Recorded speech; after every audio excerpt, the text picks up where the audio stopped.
This is an essay I wrote about 3 years ago. It's called The Trans Paradox.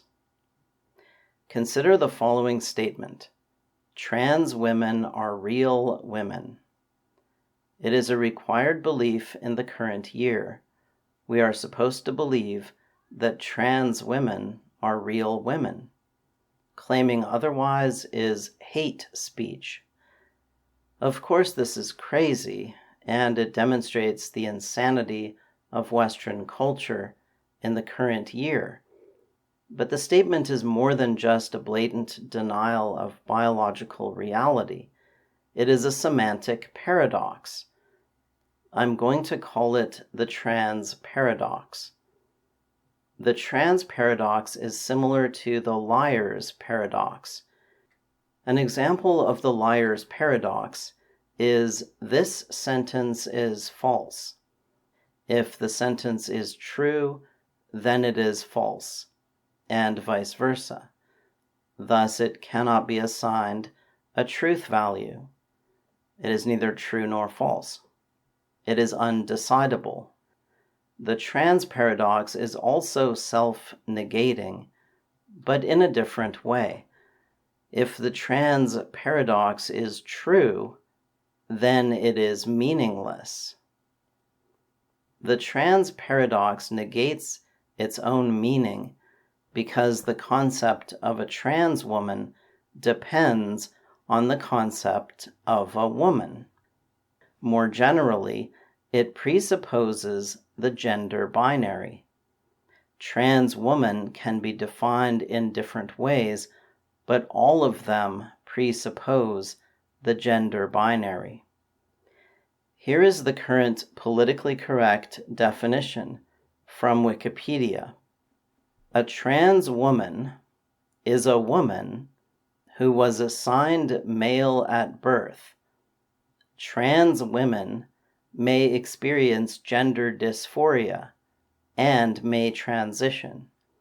This process commonly includes hormone replacement therapy and sometimes sex reassignment surgery, which can bring immense relief and even resolve gender dysphoria entirely. Trans women may be heterosexual, bisexual, homosexual, asexual, or identify with other terms, such as queer. Okay, so this definition presupposes the gender binary, despite its careful wording, right? It's very carefully worded to try to avoid assuming the gender binary, and yet it must. I mean, for example, it refers to heterosexual, bisexual, and homosexual. Well, heterosexual means attracted to the opposite sex, so it presupposes two sexes. Bisexual means attracted to both sexes, so it presupposes the gender binary. And homosexual means attracted to the same sex. So while it doesn't presuppose a binary distinction, at least it proposes a distinction. And of course, the terms male and woman presuppose the gender binary.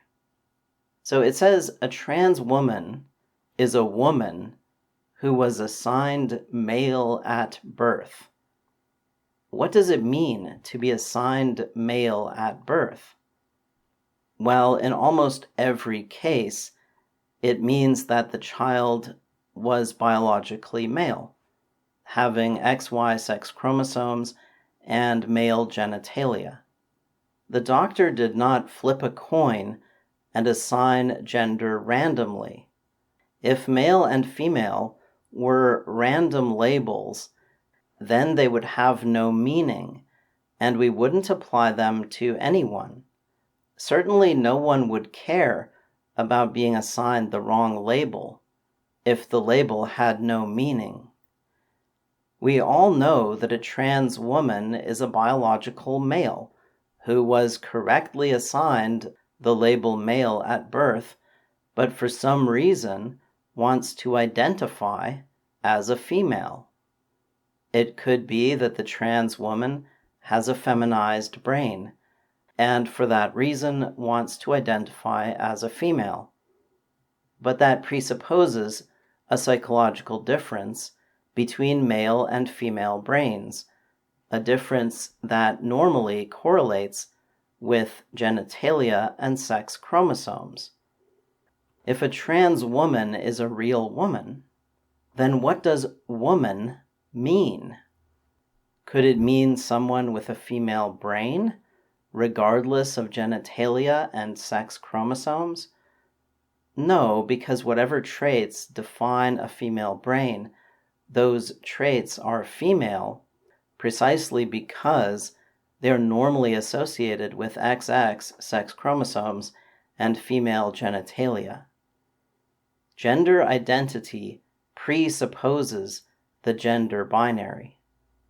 A person can't identify as female or male unless female and male are meaningful categories, right? If it's just foo and bar and they don't mean anything, they're just random labels, well, then you can't be assigned the wrong label, and it doesn't matter what you identify with.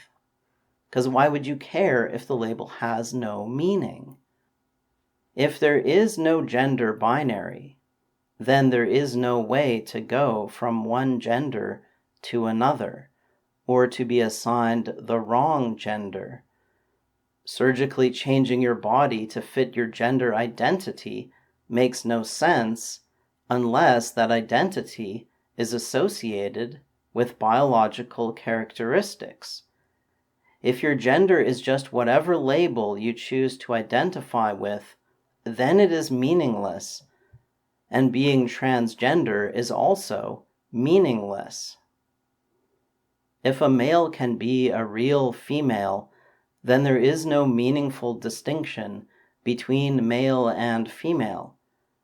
Thus, if a trans woman is a real woman, then woman is a meaningless concept, and thus so is trans woman. The concept of being transgender presupposes two genders, male and female, that are rooted in biology.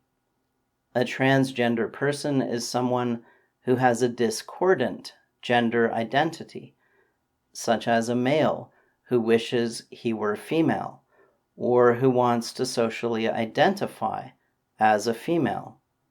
He might want to change his body to fit his gender identity, thereby adopting a female identity for social purposes.